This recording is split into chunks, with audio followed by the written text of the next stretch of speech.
Om Namo Bhagavate Narasimhaya.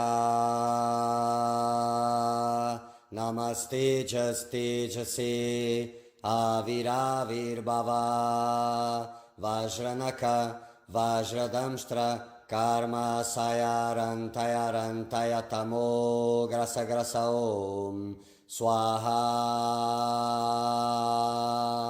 Abhaya Abhaya Atmani Burishta Om Shrom.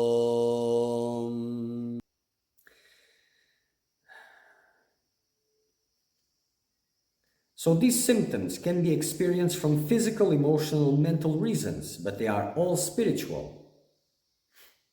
And in some way, they tend to worsen your life experience, making it impossible to dedicate yourself to spiritual practices in a serious way.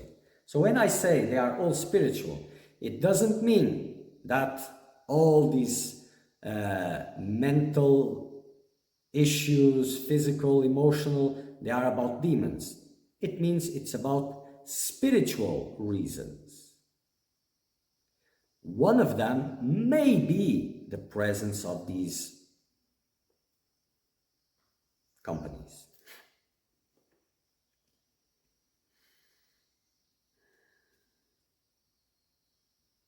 So they tend to worsen your life experience, making it impossible to dedicate yourself to spiritual practices in a serious way. In reality, only pushes you further away from God, and I will explain later. So, in summarized way, the symptoms. And one of these, of course, one of the purposes is to stop any serious spiritual practices. So, feeling energetically drained, very tired, physical, emotionally, or mentally. So this feeling of being drained, like your energy has been sucked out. Having negative thoughts and emotions out of nowhere, out of nothing. Become very intense. One day you are fine, and the next day you wake up depressed or with great anxiety. Experiencing great difficulty in connecting with the divine or having lost faith. Difficulty going things related to spirituality or of a higher vibration. So difficulty with things connected to higher vibrations. Even though you are a positive person, vibrant in the light, and from one moment to the next, all your energy seems to have been sucked away. And you become like completely down. You are a positive, self-confident, upbeat person, and suddenly you become shy, awkward. You can no longer interact without being weird with others. Everything becomes strange. You stop feeling as yourself, and you cannot get back to what you were previously.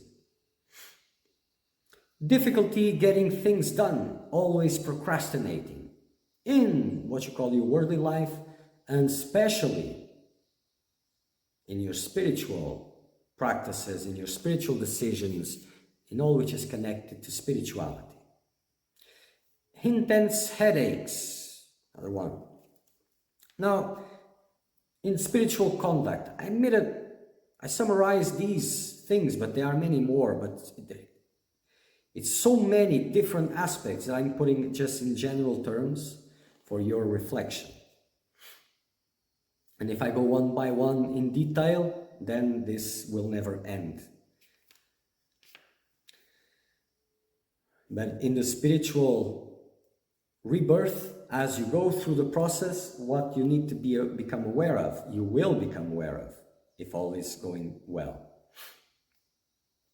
So, in spiritual conduct, knowing the correct conduct and not being able to put into practice, no matter how much you try. Infinite procrastination of spiritual practices, or in serious resolutions of the spiritual journey. Feeling a strong spiritual calling and having strong negative propensities operating within oneself. both realities being there. Feeling a strong spiritual calling and just daydreaming without doing anything about it. Although one has high values of the vision of the spiritual path, he cannot rise to that level and is stuck in the opposite. So this is quite common also. Seekers that have a calling, that have maturity, soul maturity, they know what's right and wrong, they can perceive it, but they cannot rise to that level. No matter how much they struggle, they can reach us to a certain point, but then they fall back again. Whenever you try to get serious, a load of problems comes to you that paralyzes you. Inability to free yourself from attachments, immobilizing fears that take you over. You cannot go against that. You know what's right to do, you know what you shouldn't do, and you don't understand how, but you do what you know it's wrong. Even on a serious path, you cannot avoid absurd states of negativity. So even if you're concentrating and working hard, you cannot avoid this coming, they explode, this absurd negativity that you look at, what is this? Where is it coming from? And even if you realize them, you feel overwhelmed and cannot escape that. You cannot get out from that intensity. You're taken by it. Like anger, rage, that negativity, self-hate, or to others, or jealousies, or whatever, but in a very intense way. Intense way may be misunderstood. Intense according to your level, to your normal levels. Whenever you reach a more subtle state, something negative arises out of pride, or you get involved in some negativity that ends up with that subtle state, and you get stuck into that cycle over and over again. Moving a little bit forward, then returning where you were. Moving a little bit forward, then returning where you were. Realizing that you are not evolving, or that you are evolving with a lot of difficulty, but in certain things, it is that you have unsurmountable anchors. You cannot move. It's like you're stuck there. Even knowing about acceptance, peace, not remaining negativity, you can't help it. Many times you can, but there comes that moment when it bursts in you, explodes inside of you, and you cannot help it. And even knowing all these mechanics, even if you know about this, you cannot help but to be drawn into them. Now let's go into spiritual practice, into meditation. Difficulty maintaining a spiritual meditation practice. Difficulty in deepening a meditation practice, in intensifying a meditation practice. Meditation doesn't evolve, nothing happens. You feel a blockage. Dryness in devotion, that's a big sign also. Even if sensitive in nature, you cannot feel devotion or express devotion, or only very occasionally. And let's not mistake devotion for emotionalism. It's quite different.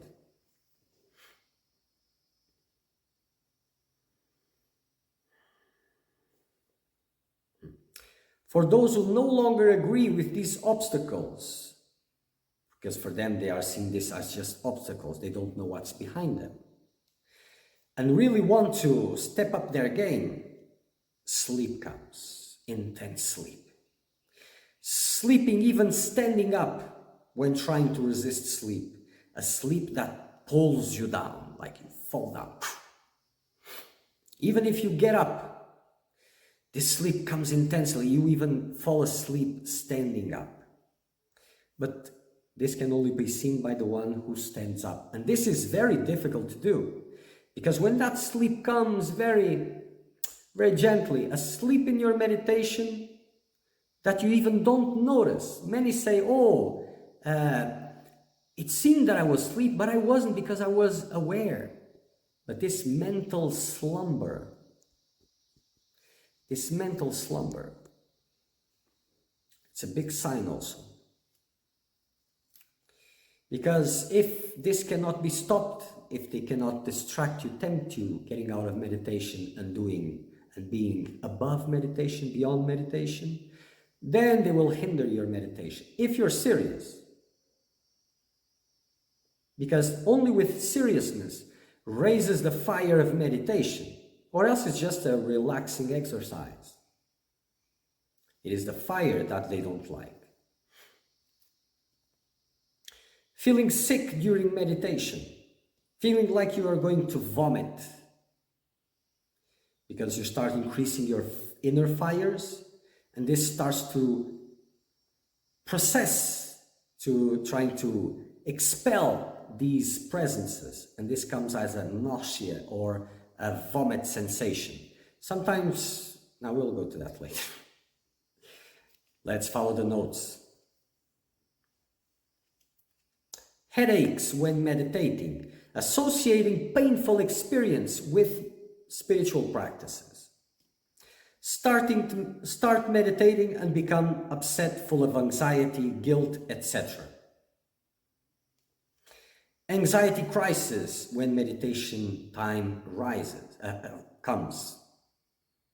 So everything is fine, and comes the time for meditation, an anxiety crisis rises. Horrible visions when you close your eyes to meditate. Nightmares when you plan to meditate.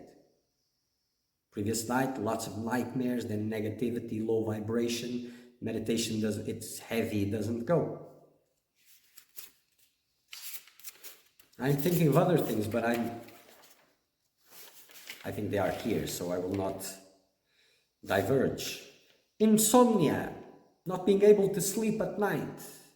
The night prior to before meditation, or the night prior to an intense period of meditations, for example, which leaves you tired and unable to meditate the next day. Or at least it seems that way. Absurd events that always disturb you when you sit down to meditate. Distress during the practice. Falls down in your blood pressure. Falls down, maybe it's not the right term in English, but you understand. Your blood pressure dropping dramatically and fainting.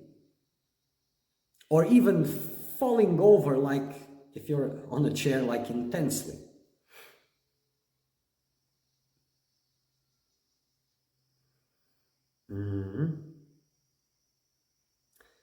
Feeling that you will go crazy when you start meditating. This is very real. Negativity and discouragement, thinking that you can't do it, that you're not capable, that you're not good enough. Mental bombardment that leaves you powerless. Aversion to mantras. Anger rises when listening to mantras, or even feel sick. Nauseated. Whenever you feel the vibration getting high, fear and anxiety comes. So the mantras, they are interesting to make an observation, because it is high vibration. This demons don't like, really, they don't like. So, and I've seen this many times, people getting angry because mantras are playing. But what to say?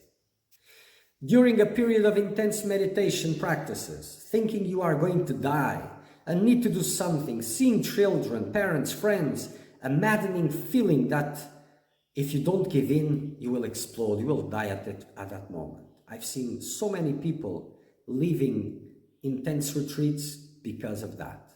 There's nothing to say. What will be said? Look, you have demons on you. Maybe that's not a very good way to start a conversation, especially when You have given rights for that. So, in a way, this is being brought like this, and it will be made available so that anyone that is in this situation may have access, because things cannot be just spoken like that. There are laws for it. And most people will not believe. So in general, as sometimes the person doesn't have any symptoms because they are being preserved. So if you are going around happily passing through the demons to other people, as we will see moving forward, they will preserve you. They will not destroy you, will not feel many of the symptoms, and probably will not be exposed to intense spiritual practices. And if you do, many times they can just leave. After you finish, they just come back. They lower your vibration, they just come back. Or you do it yourself, because you're very good at it, and they just come back. And things continue without any problems, apparently. So, health problems arising without explanation, when the exams are all normal, or exams are messed up beyond understanding even of the doctors, could be a sign. Financial problems, surprising events that weaken you financially, like one after the other, boom, boom, boom, boom. Life begins to go downhill in an avalanche. Everything goes wrong in a cascade. Strong addictions that you can't give up: alcohol, drugs, sex, porn, and whatevers. Intrusive thoughts or voices, which sound like the inner voice but are not, even if they are not negative. Thoughts or voices that you don't want to have, that are negative, that you disagree with, that you don't want to think about, and still burst into your mind, but seems yours, or not sometimes. Thoughts that belittle you, that curse you or others, that say bad things about others, that invade your mental space and lead you to despair. Intense hatred towards yourself or towards others that erupts without any control, just bursts in intensity of hate that leaves you all messed up in the end. Irrational fears, panic attacks, phobias on a regular basis.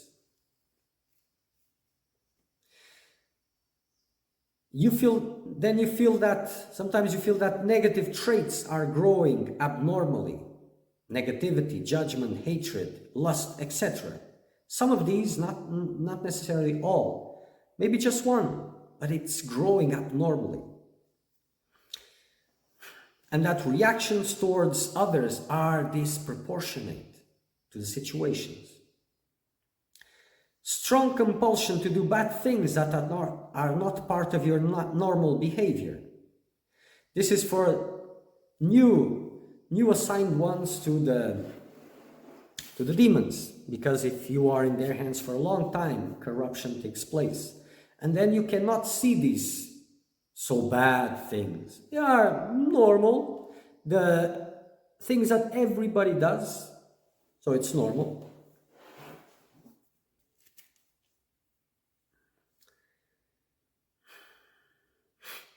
Already said that. So, strong compulsion to do bad things that are not part of your normal behavior. In extremes, suicidal or homicidal thoughts. Feelings of anger and hatred that are not part of your personality.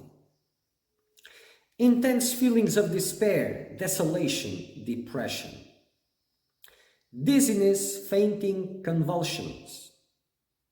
Uncontrollable spasms in some parts of the body. Body tremors in which the person has difficulty to stop shaking. Multiple personalities. Sudden changes in tones of voice. losing track of time from minutes to hours, and sometimes finding yourself in another place and not knowing how you got there. Doing things and completely forgetting you did them, and not because you have dissolved the mind, because, well, it's not supposed for you to remember. Feeling evil presences in yourself or in the environment where you live. Feeling cold areas in the house where you live, which have nothing to do with open windows or doors. Occasional awareness of, how do you say this? Figures, it doesn't say nothing. Of things moving around the house, especially in the bedroom. Hearing voices speaking to you inside, telling you things about others, sometimes giving you information about the people you are meeting, to give you a feeling of being special, or to cause conflict, or to gain your trust, or to drive you crazy. Depends on the agenda and what value you have for them. Feeling pressure and movement in the head and or in the stomach, or in other parts of the body, or feeling that something is there living in that part of the body. Sometimes feeling like you're going crazy. That's because they attack the nervous system. Not always, again, it depends on the agenda. The attacks are about the agendas, what they want from you. Frequent nightmares and repeated nightmares over and over again, being able to see demons in nightmares. Nightmares with torture, horrible scenes, a lot of things. Feeling a bad smell and no one smells it, like a sewage smell. This is from the lower astral planes. Something moving inside of you, up and down, in and out. Listening to voices that speak to you. I think I already said that. And then the most obvious signs of possession, in which the person knows they are not alone. And for that, there's nothing to say because they already know it, so no need. Aversion to everything of a spiritual nature. Hatred of God and of saints. And this aversion can be known to be there, or can appear suddenly when you're exposed either to a master or to a spiritual teaching, which is a strong one, of course. If it is diluted in water, then it doesn't make a difference. Aversion to masters, spiritual teachings, sacred scriptures, losing control of the body to something, incorporating entities. Okay. These are some of the signs that can be observed.